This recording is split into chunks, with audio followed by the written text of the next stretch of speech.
ma vision du futur pour les technologies du bois, elles sont multiples. D'abord, c'est vrai que les techniques d'assemblage se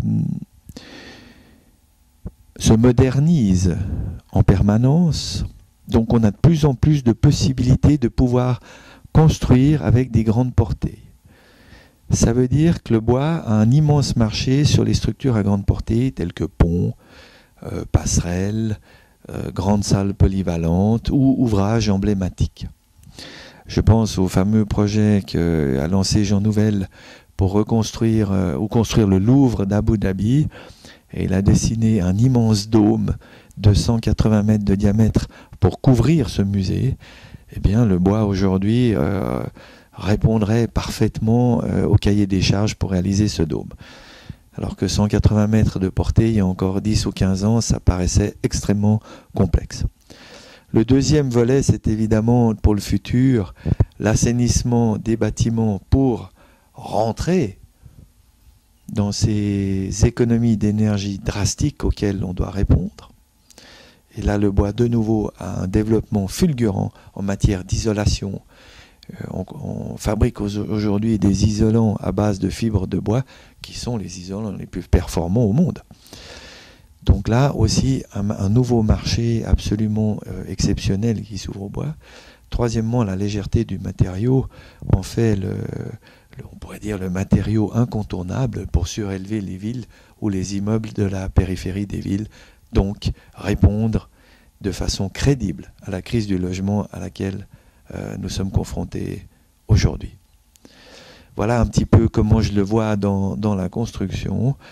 Je n'aime pas trop parler du développement des chauffages à bois.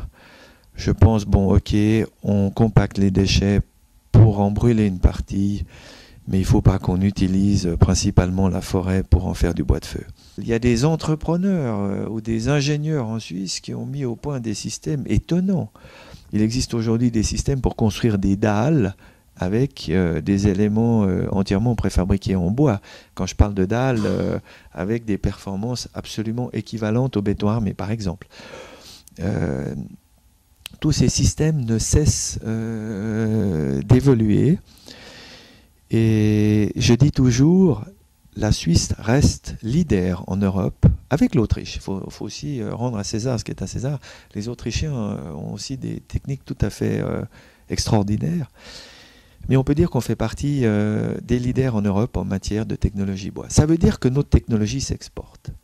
Je prends toujours l'exemple du pont de Valsony, qui a été réalisé dans la Maurienne, un pont de 52 mètres de portée pour la station de ski, qui a été stabilisé avec des membranes à air comprimé.